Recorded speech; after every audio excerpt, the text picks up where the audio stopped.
Santa Fe, New Mexico. The man in this room is Isaac Apodaca. A detective just asked him about some messages. To be truthful with Yes, us, right? I am being truthful. I do have a secondary phone. And I'm telling you the messages are not me. Those are not my messages. Hold on to that sentence. The woman who died in that garage was Grace Jennings, 21, and prosecutors never said Isaac held the weapon. That's what this tape has to explain. Same man. Same case. Listen to what he calls those messages now.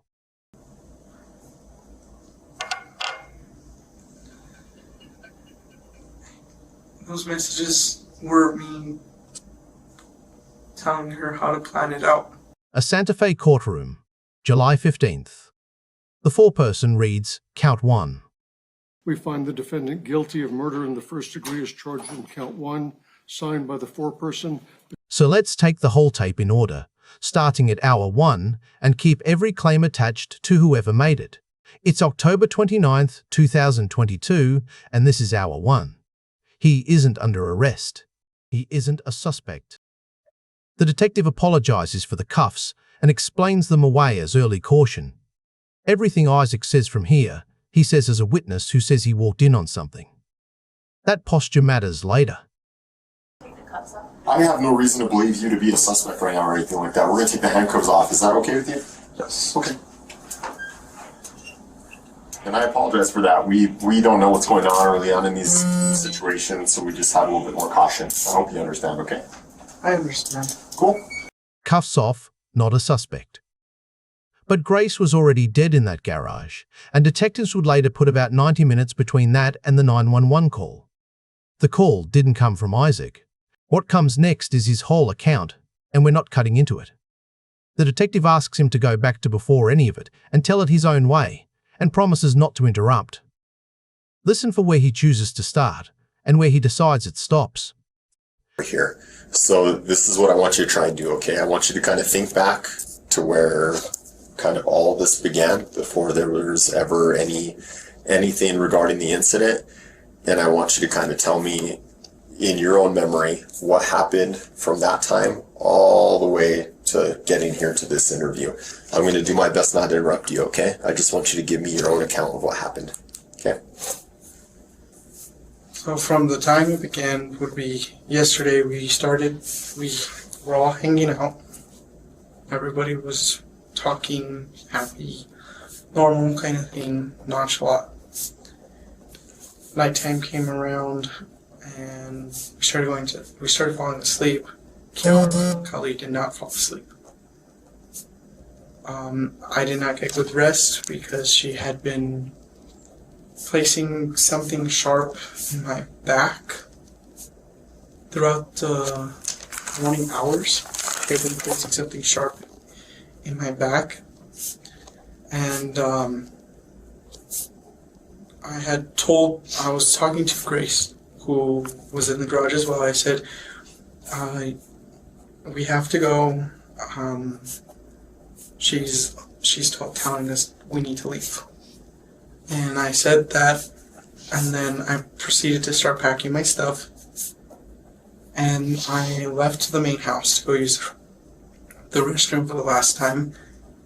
And then I walked him back into the garage. She walks up to me with, I did it,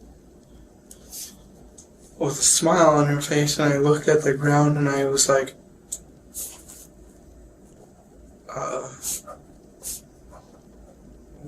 what do I do now? So I called my mom immediately to let her know that something happened.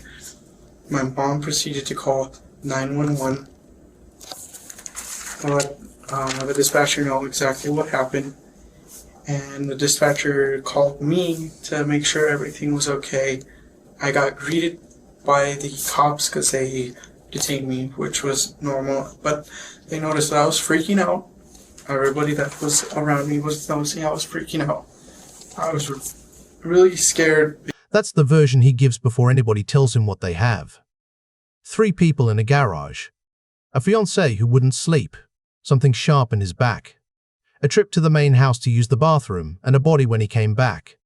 Every window after this one gets measured against that account. Now the body cam picks it up, and the detective starts filling in names. Who is all of you? Who all is hanging out? Kiara, Grace. Okay. Isaac, Kiara, and Grace. Okay. Where were you hanging out at? In the garage. Nothing hard has been asked yet. He's been asked who was in the garage, and that's all. Watch what he brings up next that nobody went looking for. Okay. Tell me a little bit about Grace. Grace, I met her through Snapchat, and it was one of the weirdest circumstances. I was 20 at the time, and she was 16, and I know I'm admitting something that I did wrong there. But we started hanging out as friends, and she became like one of my best friends. I have a long list of best friends that Right. are really nice to me, and they treat me with a lot of respect. And after a while, I lost contact with Grace, but then Grace contacted me saying, hey, I don't feel safe in Albuquerque, and that was last night. And she wanted to come hang out. And I was like, okay, cool. Just let me know when you're here, and I'll let you in. And she got there, and I let her in. She and Kiara started talking. Everything looked like it was going good. Well, from what I perceived, it looked like it was going good. The question was, tell me a little bit about Grace. He answered with an age gap and the words, I know I'm admitting something I did wrong there. Nobody asked him for that. It's volunteered, it's on tape, and now the questions go backward, into the history between them. And then she fell asleep last night. She fell asleep. I tried falling asleep, and I kept getting prodded with something in my back. I don't know what it was, but it was hurting my back.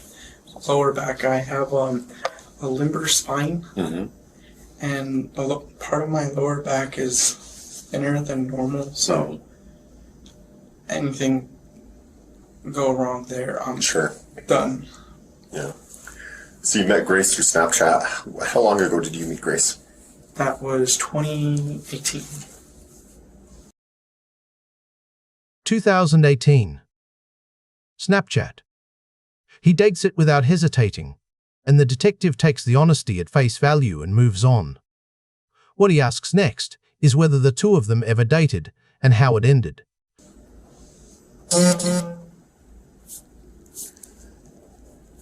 You guys were hanging out as friends. You guys ever date? We did date. Did date? It was when she was 16, I was 20. Okay. I committed a crime there, but Well, I appreciate your honesty. Understand that's not what we're here for. Okay.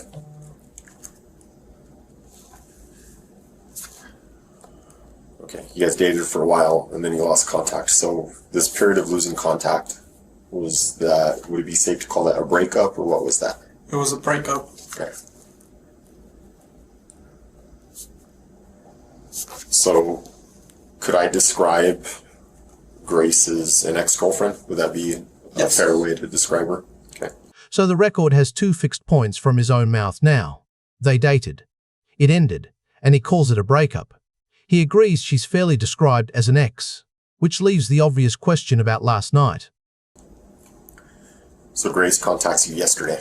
How did she contact you? Through Instagram. Okay.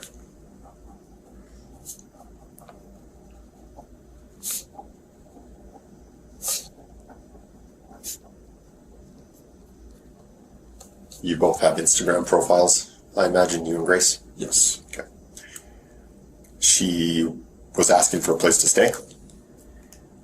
A place to hang out for the night. Place to hang out for the night? For the night. Yeah. Listen for a number in this next answer. Most people say late, or around 11, or they shrug. He gives the detective something a lot more exact than that, and he doesn't hesitate. So you told her this was fine? Yes. Okay. What time did she get to your place, the garage, we'll call it? What time did she get there last night? 11:32 p.m. That's very specific. How do you remember that exact time? I kept seeing I kept looking at my phone, and when she says she's here, that's the time that it showed. 11:32. Not about 11:30, 11:32, because he says he was watching his phone for her text. That number is a commitment now, and this case comes back to it twice. Meanwhile, the detective circles back to the garage, and the second woman's name starts carrying real weight in this story.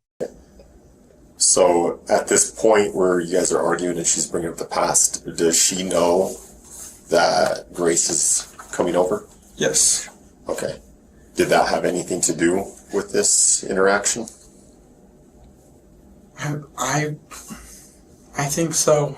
Kiara also has a past with Grace. No, they know each other? Yes. What's their past? They are exes to each other. Oh, they used to date each other? Yes. Okay. How long ago was that? 2017. Now we leave the interview room and go back a few hours to a recording the jury heard. This is the line to dispatch. Isaac has already left the property by now, sitting inside a phone store, and Grace is still in that garage. Nobody's confronting him. Nobody has evidence to put in front of him. Listen to what he leads with when a stranger asks what happened. And Isaac, are you still there? No, I left the property. It's very traumatic for me because Okay. I had witnessed. I was in the back seat of a friend's car back in 2000 in, I think it was 2012, no, 2013, and I watched somebody walk up to the car and they got killed, and then his wife. Okay. Are you okay? Do you need somebody to be checked out by the ambulance or anything like that, or? I'm really stricken up right now, so Yeah, I just want to know if you want an ambulance to go check on you.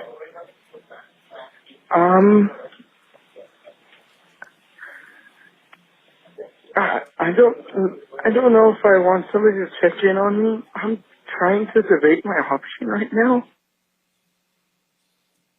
Before he gives the dispatcher a single name, he tells her about a car and something he says he watched happen in it back in 2013. Then she asks him for the name. Can you tell me what her name is? Kiara McCulley. And do you know why this happened? I do not know why this happened. Okay. And do you know who the other person that was there was? Yes. Who was the other person there? The other person was a friend of mine. Her name was Grace Jennings. Kiara McCulley. Grace Jennings. And between the two names, I do not know why this happened. Now watch the trauma account come back a second time, still unasked for. So where are you right now? AP Wireless. Okay. I'm sitting inside AP Wireless. I'm staying far away because it is very traumatic for me. As I said, understand. I've witnessed.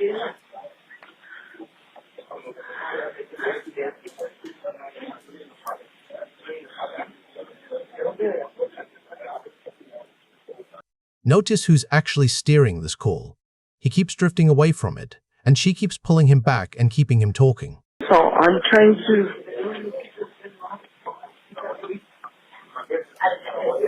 I honestly don't know what to do right now.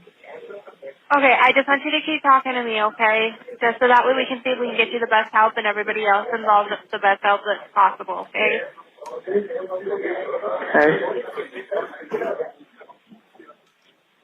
Back in the interview room, the detective wants numbers again.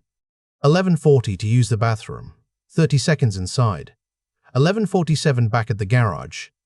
Asked how certain he is about it, he says he's really certain. That's 3 exact times now, all from memory, all his own. So what time did you go to use the restroom? That would have been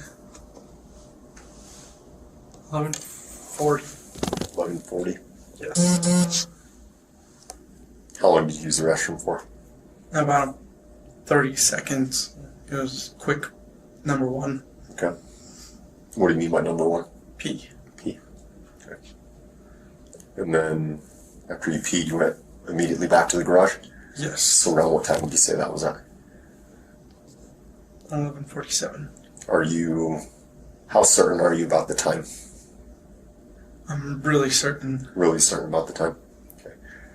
Different recording, different listener. No detective in this one. It's him on the phone with his mother, telling her what he says he walked in on. Listen to the one sentence he gives her about who did it. I walked in on,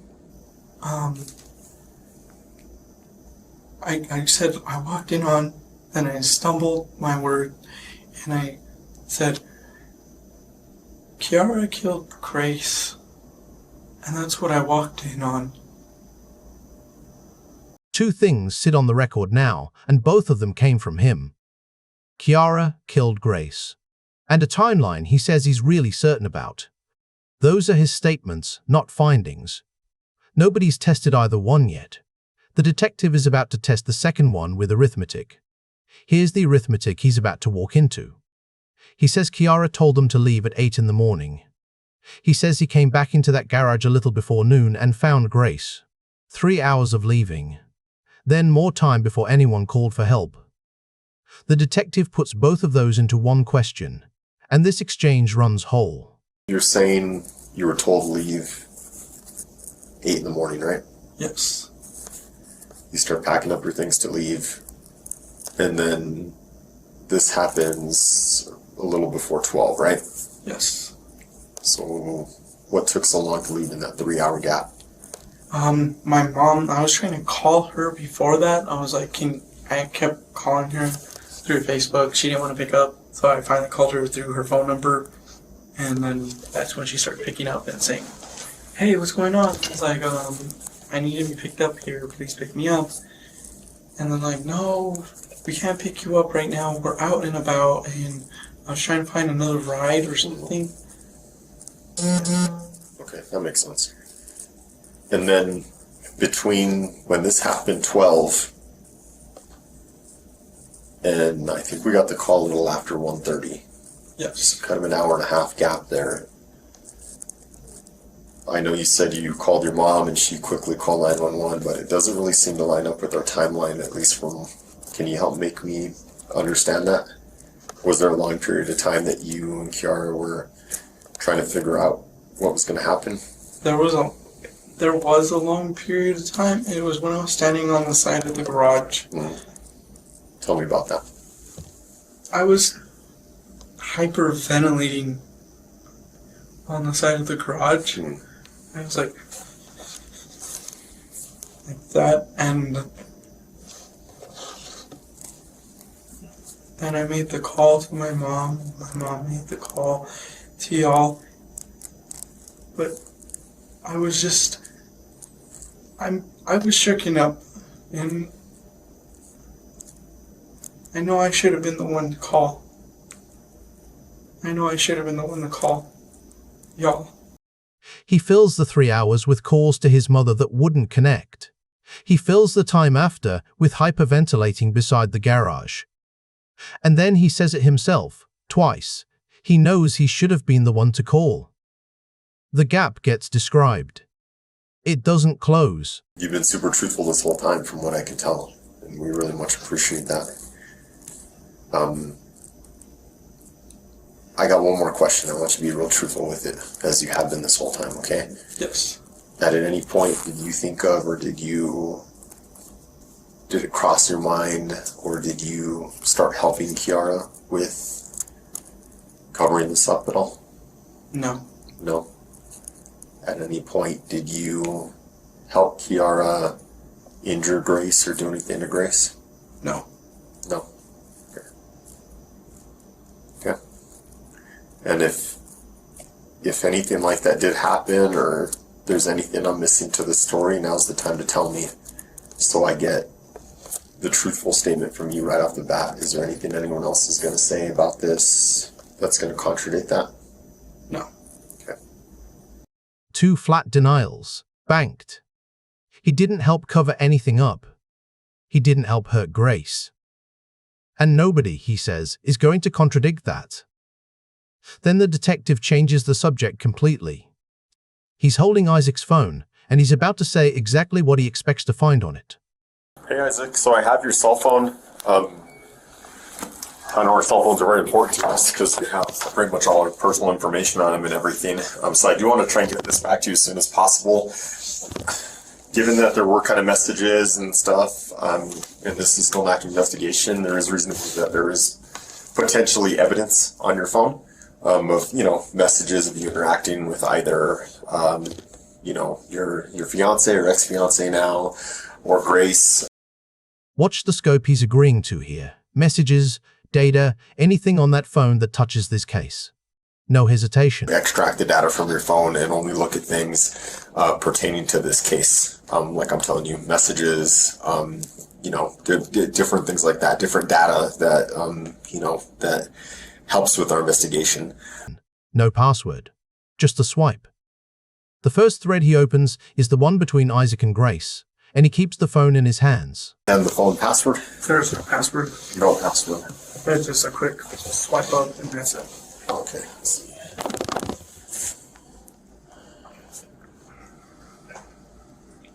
So since we have it here, I know the battery's close to 9, but I would like to manipulate it here with you just so you can explain anything to me as we loop through it. Now, let's look through it. Okay, messages. Did you have any messages between you and Grace? Put in Instagram. Instagram, okay. And I'll if it's okay with you, I'll handle the phone. You just tell me when, okay? Right there, and then you're Yumiko Jennings right at the top. Okay. This is where his account stops being the only evidence in the room. The messages come off the screen out loud, with Isaac sitting right there to explain them line by line. We've covered the parts of that screen where private information sits. What you're listening for is the first message that doesn't fit the story he told an hour ago. Okay, so this is kind of when everything started. Hey, I got kicked out, and she's telling everyone to leave her house. I'm going to head to my fam's place. Is this her saying that? That's me. Oh, okay. What do you mean when you say that? I'm heading to my mom and dad's house. That's what I was meaning. And the kicked out part. Oh, is this today? Yes. Oh, this is today at 12. Hey, I got kicked out, and she's telling everyone to leave her house. She is telling everyone to leave her house. Who is she? Kiara. And I met at my fam's place. Okay, what happened? She just doesn't want us here, and I have to respect her wishes, and I'm getting my stuff. First of all, who? Second, my mom can only come get me at 3:30. Why is she kicking you out, and does she know I'm here? Wait a minute. I thought you guys all hung out the night before. We did. So how come she doesn't know she's there? I was very confused, and I told her She's kicking me out because you're here and she knows it. So it's sounding like to me, just take a pause real quick. Did she not know she was there? The message says, she's kicking me out because you're here and she knows it. The detective reads it back and gets stuck on one word. She. Who is she? That runs the next few minutes of tape. Because that's what it looks like. she knew she was there. Then why is it looking like in these messages? She knew she was there, and she was playing. She was acting like she didn't know where she was. Who was acting like? I'm so confused. Who was acting like who didn't know who? Grace was acting like she didn't know where she was. Okay. Even though we had talked. She is kicking me out because you're here and she knows it. How? She is right next to you. What the fuck, really? How fucking great? Yup. Why though? She is not wanting to deal with it us being here and I broke her trust, she is not in the best mood. She is not wanting to deal with what? She's not wanting to deal with us. What does that mean? She didn't want us there at all. Okay. But it says she is not wanting to deal with it. I should have been more. I'm horrible with my words. I'm horrible with how I type. I'm just trying to understand too. It was just a meeting. She didn't want to deal with us being there because I know how she feels. My mom's coming to get me soon. Okay.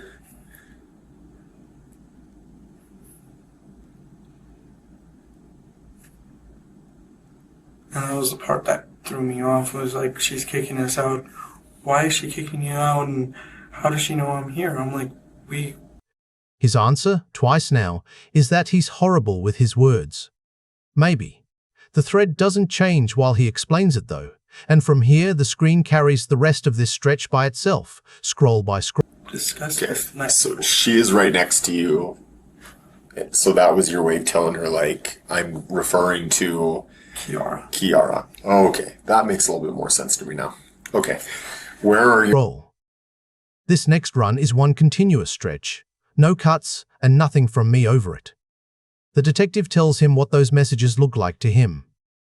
Watch what shape the account takes then, because there's a second phone in this story that wasn't in it before. And then he says the sentence you heard at the top of this video. Back and forth. Isaac, this is getting really weird, man. I have a second phone. You have a second phone? Yes. Where is that phone? That's at the house. Okay. It is logged into the same Facebook account. Okay. I don't know, man. These messages look a lot like there's some conspiring going on, some planning going on.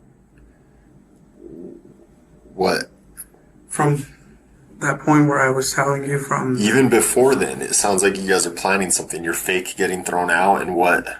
I say fake getting thrown out, like I said, was... What I mean when I say fake getting thrown out is she'll tell me to leave. She's telling me that I'm getting thrown out, getting kicked out. And 5 days later, she's like, come back. Do you want to start over? Because I'm really confused with everything that's going on. Like, you're telling me you have two phones now, and those other messages aren't you, and it's what you're telling me, your statement, isn't lining up with these messages. Now, I told you at the beginning of this talk that we need to be truthful with this, right? I am being truthful. I do have a secondary phone. And I'm telling you the messages are not me. Those are not my messages. Whose messages do you think they are then? Take those two answers together. There's a second phone, logged into the same Facebook account those messages came from. And the messages aren't his. Both in one breath. Up to now, you've been listening to a witness. From here, investigators are treating him as a participant. And everything they say about why is their allegation, not a finding. Why would she do that? She's been, like I said at the beginning, I was a part of a domestic violence case. Yeah. And, Go get the charger, please. Domestic violence case and what? it involved her, but before that, there was problems in our relationship, and ever since before that, she's been trying to get revenge, and she's been talking to the people to... She's told me that she's wanting to ruin my life. And she's wanting to ruin my life for a while. Mm-hmm. So, and I'm being honest, there is 2 phones. His answer to whose messages those are is Kiara. Revenge. A domestic violence case. A woman he says has wanted to ruin his life for a while. That's his claim about her. The second phone isn't a claim. It's just there. What about between Grace and your fiance? Kiara? I don't know. You don't know? Was Kiara okay? Was Grace coming over last night? She was alright. She was all, text me when she's here. Please text me when she was here. She wanted her more too. So what happened? We're missing something somewhere to where Kiara's okay with Grace coming over. You have a prior relationship with her, Kiara has a prior relationship with her. And then the morning comes and Kiara wants you both out. What happened?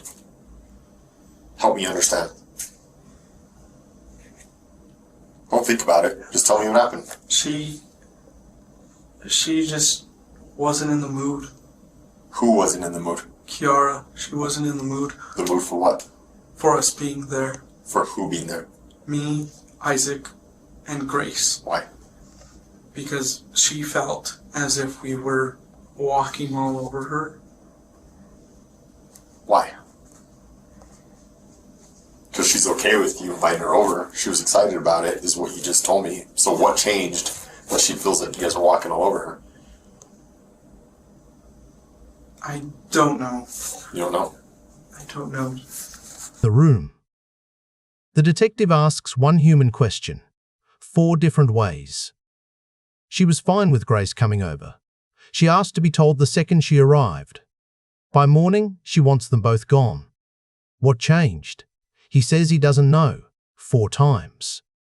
Now the messages get read into the... She says, get the conversation rolling, dude. I'm not feeling nice. You're too nice to make me feel good right now. Get her to talk. Not just fun stuff. I have things I want to talk about, but she's not going to respond well. She's never been the one to listen. Get her to talk so I have somewhere I can butt in. What is all this? What's going on when she's saying all this? We were talking, and as it was just at that moment right there, I was the one talking, doing all the talking. So you guys are already back in the garage at this point, all of you? Yes. Okay. I was doing all the talking, and I was telling her, we can talk, we can please tell her what you gotta say. What do they have to say? What is she trying to get her to talk about? They wanted to argue. About what? I don't know. You don't know? I don't know. I have things I want to talk about, but she's not going to respond well. What does she mean? What's the issue between them? It's because of the breakup that happened in 2017. Between who? Her and Grace. Kiara and Grace. So Kiara wants to talk about that? Yes. What about that? Kiara believed that she could rekindle something. Last night? Yes. Okay. So Kiara had interest in Grace to Yes. rekindle something. And how did you feel about that? I did not want to be a part of it. But that's your fiance, right? I didn't want to be a part of it, and I had already told her. I told her in person saying I don't want to be a part of anything you have to do if you go on and move on forward with anything you do now. But you invited Grace over there. Yes. Okay. That silence. Where we actually stand. He's told the detective that Kiara wanted to rekindle something with Grace, that he wanted no part of it, and that he doesn't know why the night turned.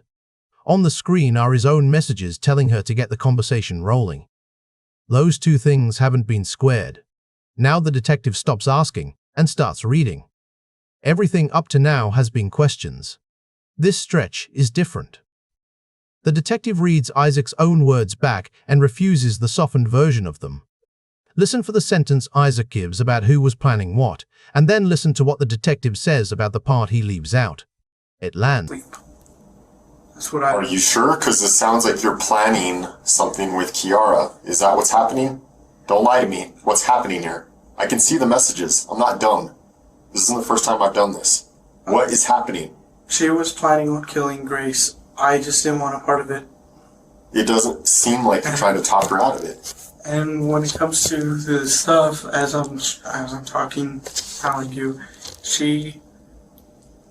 I was only sending a message back in agreement as I turned my back towards. This isn't agreement. Remember, you'll move up in ranks, plus you get perks in the black market since this is your first. This sounds like you're encouraging her. Right. The messages are here, dude. I know. Hard. That claim starts in the detective's mouth. You knew it was going to happen. Isaac gives it back as his own answer and then does something nobody asked him to do. He puts a year on it. We're going to keep going through these messages. Tell me since now, did you help Kiara do this? No. No. But you knew it was going to happen. I knew it was going to happen. You knew it was going to happen since last night. I knew it was going to happen since last night, but I just didn't want it to happen because it's a friend of mine. When did this plan start? Because this was planned. She planned it out.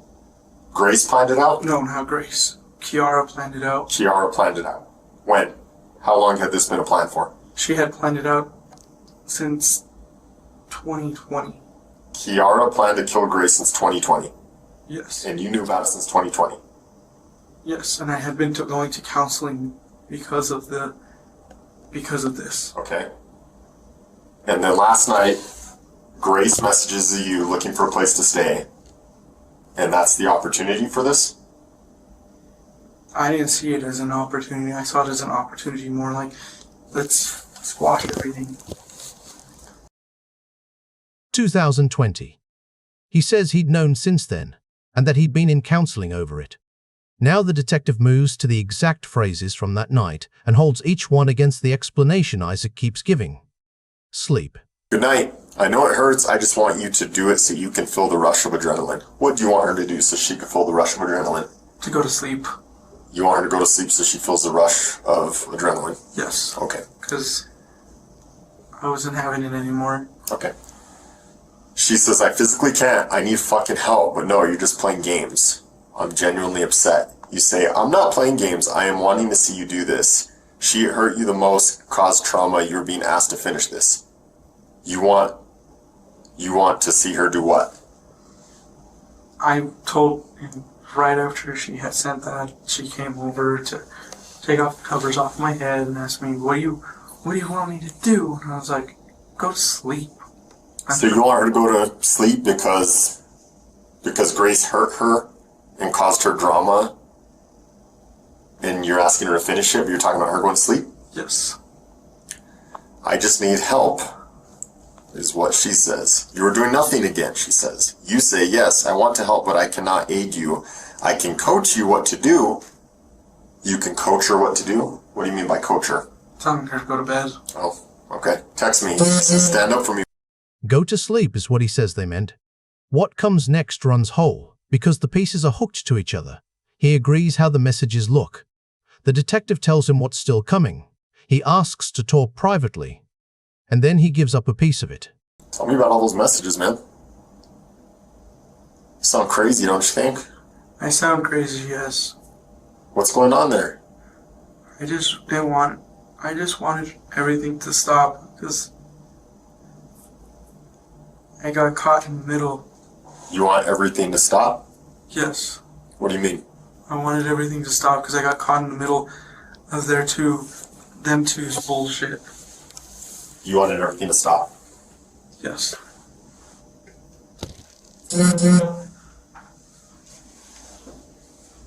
You know the way those messages look, right?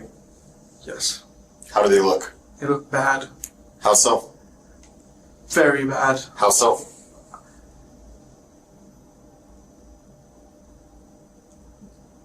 Tell me what's bad about them. They look like I was a part of it. Oh, yeah. Big time, man.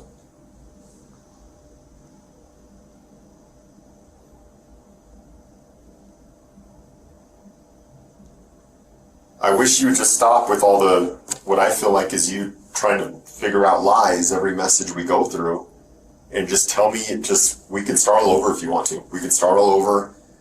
Trust me, it'll feel better when you get all out there. Because the messages are there, and that's just the skim of the surface for everything we're going to get into.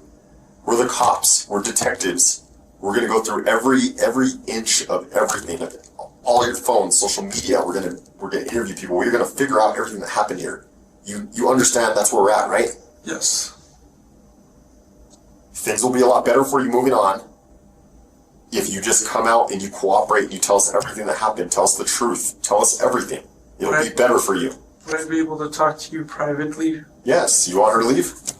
Yes. All right, take it. Tell me what happened, man. Clear your conscience. What happened?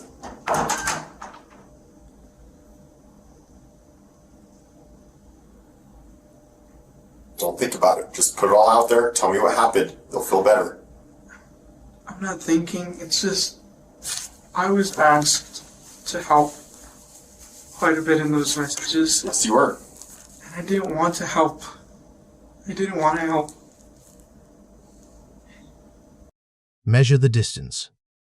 He started as a man who walked in on something. Now he's saying that in those messages he was asked to help quite a bit and that he didn't want to. That is not an admission of a plan, and I'm not going to inflate it into one. But it's the first time he puts himself inside the conversation instead of next to it. His version is that he sent messages to make it sound like he was doing something and wasn't. The detective's answer is to hand the pushing ones back to him. Watch him give Isaac exactly one of them, the movie reference, and refuse every single. After that, I started sending I sent some messages back to make it sound like I was doing something stupid, but I didn't plan on intending it to happen. Well, what about all the messages where you're clearly egging her on? And you could tell me you're talking about something else. You're referencing movies. The one is actually a reference to a movie. That's the only one that I'm going to say. We'll give you that. We'll give you the benefit of the doubt on that one. But all the other ones that you were saying you meant something else. Come on, Isaac. Come on. You know you were talking about something else, right? Yes. You know you were. So if you're going to sit here and tell me that you didn't want this to happen, that you were trying to talk her out of it, push her away from it, the messages don't say that, man. So tell me what really happened. What's the point of all this? Why did this happen? Other one. He agrees he made a mistake with how he sounded. Then the detective offers to go back through all of them, one by one, and Isaac. I agree I made a mistake with texting back how I sounded. I can agree that she wanted me to help and it sounded like I wanted to help. I didn't want to help. You didn't want to help? No. But you wanted her to do it. She wanted to do it the whole time and I didn't. Did you want Kiara? No. You did not want her to kill her? No. What did you want? I wanted a peaceful resolve. So what about all those messages where you're pushing her towards it? That wasn't a peaceful resolve. If I had looked up a stream of messages and it's you telling her, no, be peaceful, don't do it, chill, put the knife away, why are you being like this? That's understandable. That's reasonable. That's in line with what you're telling me. Do you want to go through all those messages again? We sure can. And I can see if you can come up with the same lies again. Do you want to do that? Doesn't want that. A yes or no question is coming. Whatever he gives up here is about the messages, and only the messages. Nothing in this answer puts his hands on it. But you were part of it last night. Right? I understand.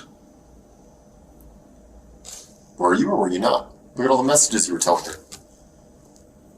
I was a part of the messages sounding schemish and plotty kind of feel. I don't know how to say words now.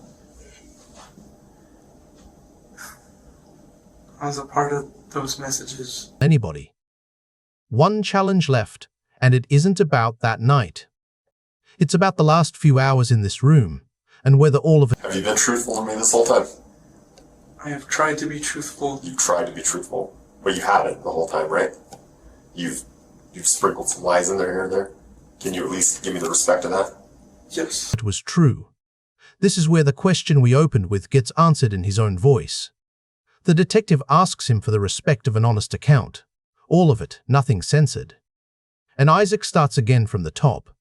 One sentence in the middle of it matters more than. Are you ready to give that to me? Yes. Hit it. Say it all, don't censor it, tell me everything that happened.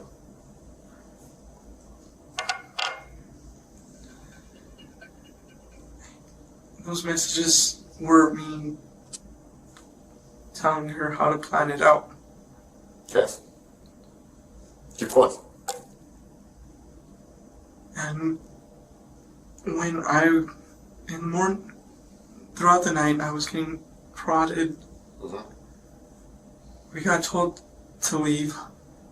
I was told to leave, so was Grace. And I started packing my bags. And when I finished packing, I had to go pee. Came back. There was a dead person in there, Grace. Well, it seemed dead. And from there, all I decided to do was call my mom.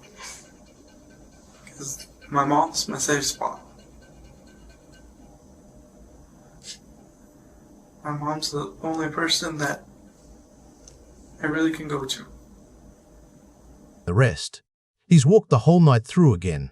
The messages, the packing, going to the main house, what he found when he came back. Now he explains why the call went to his...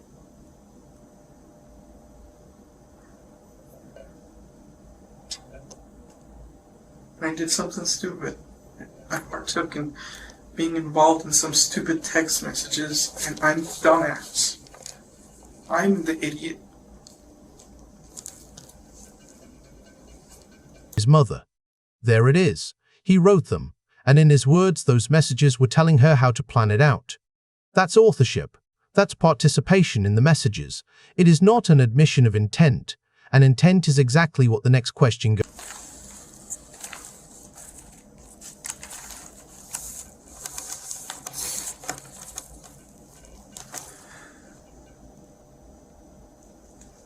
That's me being truthful, sir. Did you want this to happen to Grace? I do not want it to happen to Grace. So then why all the messages last night?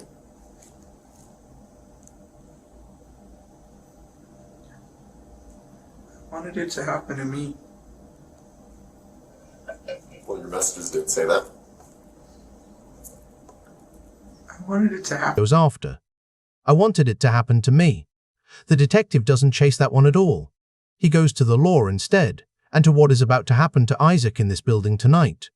You know it's illegal to plan killing someone, right? Yes.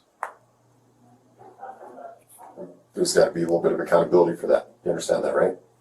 So we are going to file paperwork. You are going to go to jail tonight, okay? That's the interrogation. Where the record stands, he wrote the messages. He says he was asked to help. He says he didn't want any of it, and he denies touching Grace. Detectives say the messages are a plan. What that means legally was never theirs to decide. 3.5 years pass. The Santa Fe County case is State of New Mexico versus Isaac Sampson Apodaca before Judge Glenn Ellington. The woman he named on that call to his mother takes the stand. Kiara McCulley, testifying under a plea agreement she signed and the court filed. Everything she says from here is her account, given under that deal. It opens with what lying would cost her. Ms. McCauley, you're testifying today pursuant to a plea agreement you've accepted, is that correct? Yes. And what are the consequences, without saying any numbers, if you do not testify truthfully today? What is your understanding of the consequences of lying? I could get more time. Could you also face additional charges? I believe so, yes. Your Honor, may I approach the witness? You may. State's Exhibit 91. She pled guilty to second-degree murder and to conspiracy to commit first-degree murder, and in exchange, she agreed to cooperate fully in this case. What is State's Exhibit 91? My plea agreement. Your plea agreement? Yes. And is this the plea agreement that you signed and accepted and was filed into court last January? Yes.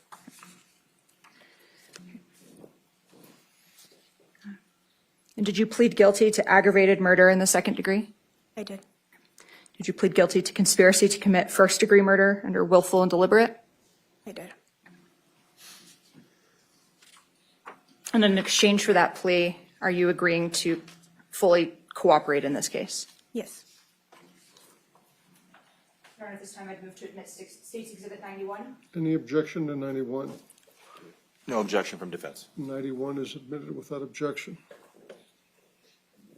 I don't intend to publish this time. Now her first police interview comes in, from the day it happened. The state asks whether what she told a detective then matches what she's saying today. Listen to how she explains that day. Kiara, you stated today that the injuries to your hands were from the sword. Is that correct? Yes. Do you recall doing a police interview with now Sergeant, but Detective Javier Vigil back on the day of the murder? A little bit, yes. How were you feeling during that interview with then Detective Vigil? I had a lot of adrenaline at the time. I was freaking out a lot, so I was having a hard time communicating clearly. I was saying crazy shit because I was also kind of excited to talk to someone who wasn't Isaac. Okay. Do you recall what you told Sergeant Vigil as it relates to how you'd gotten the injuries on your hands? I don't remember exactly what I said. Did you tell Sergeant Vigil that it happened from dropping a knife a day prior? I don't think so.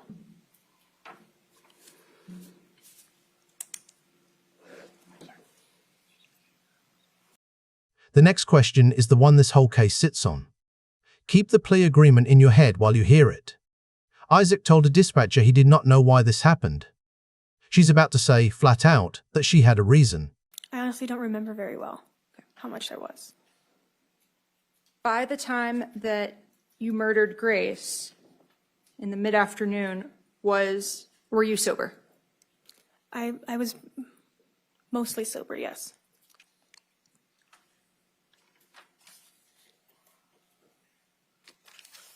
Did you murder Grace Jennings on purpose? I believed I was doing it for a reason. Moment, Your Honor. Yes. What follows are the reasons she says she believed at the time. That's her account of her own head. Claims a jury weighed, not facts anybody established. And that reason or reasons you had for killing Grace that you believed in were what? That she deserved it because she was part of the individuals that were considered bad people for Ghost. And then a little bit more of encouragement, you could say, was the rape from when I was with her. Now the state's closing, and this is where our question from the top gets answered. New Mexico law says a person who procures, counsels, aids, or abets a crime can be held to that crime himself, but the case law wants shared intent. Presence isn't enough. Listen how carefully the prosecutor separates what Kiara did from what she says.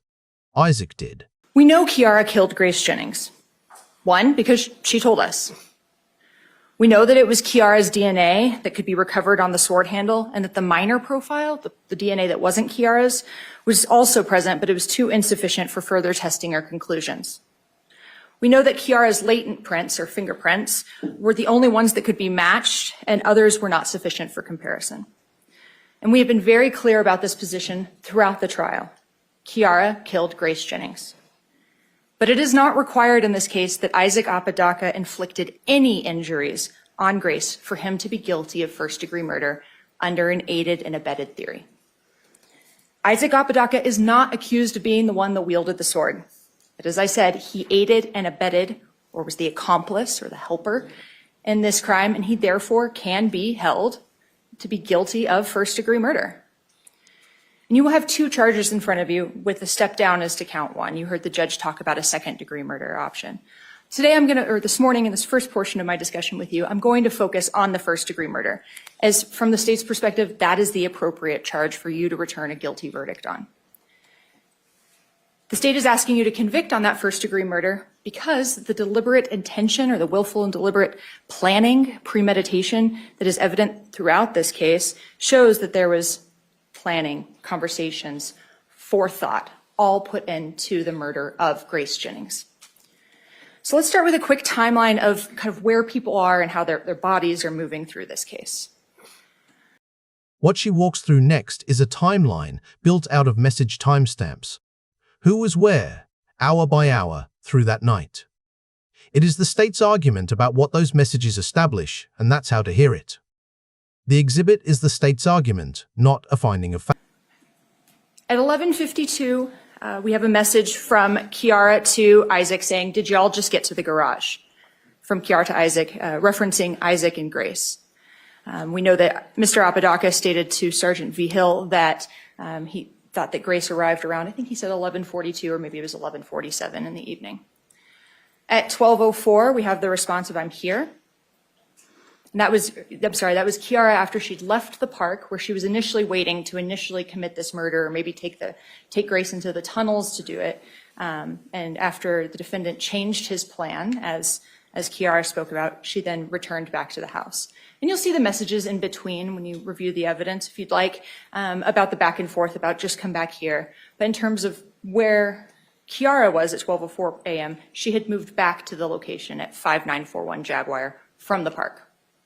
At 2 a.m., there's a message telling Isaac to go in the house for a bit, that Grace and Kiara talk for a while. We know that Kiara was really working through some mixed feelings on Grace, and in some ways felt bad for her, and in some ways was very much pulled into this homicidal delusion that Grace had somehow facilitated a gang rape of her years prior. At about 3 a.m., Isaac asks to come back in, so we know that he returns back into the garage. And then for the next several hours, as we know, they message back and forth about how they are going to kill Grace. The final message that we know is right before the murder is from Isaac Apodaca to Kiara on Facebook. And that's the one where he talks about she admitted it. And we know that it is the gang rape. This is kind of the final psychological blow that helps Kiara become enraged enough to finally push forward and kill Grace Jennings. Fact. One loose end left, and it's the one from the first minutes of this video. Somebody called 911 that afternoon. The state is about to say, in as many words, exactly who didn't. Misnomer in this case that Isaac called 911. And let's be very clear, Isaac Apodaca never called 911. He called his mommy. And then his mom called 911. And then dispatch called Isaac and he didn't answer. And then eventually, after several minutes, he called them back. But Isaac did not go and run and ask for help from paramedics or first responders or law enforcement. His mom did. His mom is the one that kicked off the law enforcement response. Now, you're going to have a series of jury instructions. You just heard the court read them to you. And they're about as much fun to read as dishwasher assembly instructions and about as important to this case as the nuclear codes. So, have fun digging into those, but those are your roadmap. Those are the rules handed down to you from the court on what you have to find in this case and the rules that you have to follow. After count one in the instructions, we call those the element instructions, and we'll look at them in a minute, you'll see the definition of aided and abetted. Flat, and on the record, he called his mother. His mother called 911. Dispatch called him back, and he didn't answer. That's the case as the state presented it. The defense disputed the theory. Then 12 people carried 22 jury instructions into a room. You heard 6 seconds of this at the top of the video. Here it is whole. Both counts read out, and then the judge polls the jury, one juror at a time, starting in the back row. The court has returned the verdict forms as well as the 22 jury instructions that were sent back to deliberations with the jury. Mr. Apodaca, counsel, would you please rise?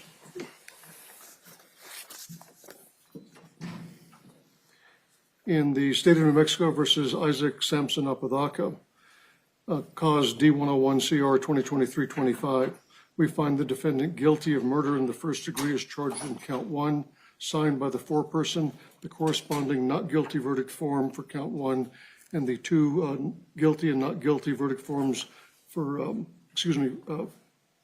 second degree murder have been left unsigned. With respect to count number two, we find the defendant guilty of conspiracy to commit murder in the first degree is charged in count two. The corresponding not guilty verdict form is left unsigned. 2 counts: first-degree murder and conspiracy to commit first-degree murder. That is the whole verdict. 2 counts. Nothing more, nothing else attached to it. You may be seated. Thank you. Do the parties wish the jury to be polled? Yes, Your Honor. Yes, Your Honor. Okay. Ladies and gentlemen, either party has the right under our rules to ask that the jury be polled. So what that means is I'm going to start and ask each of you as to each count if the verdicts that I have received represent your verdict. So I'll start in the back row, and then I'll come around the back row, and Mr. Foreperson, I'll speak to you last. Okay. Juror number one, with respect to count number one, the jury has returned a verdict of guilty. Is this your verdict, and was this your verdict at the time the vote was taken? Yes. Juror number two, as to count number one, was this your verdict, and is this your verdict? Grace Jennings was 21.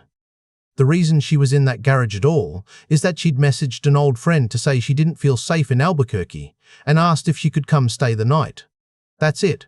That's what she was there for. Her family and her friends told the Santa Fe New Mexican that she was, in their words, a beautiful soul. And that is the phrase they wanted attached to her name. So use it. Where this stands, on July 15, 2026, a Santa Fe County jury found Isaac Samson Apodaca guilty of first-degree murder and of conspiracy to commit first-degree murder.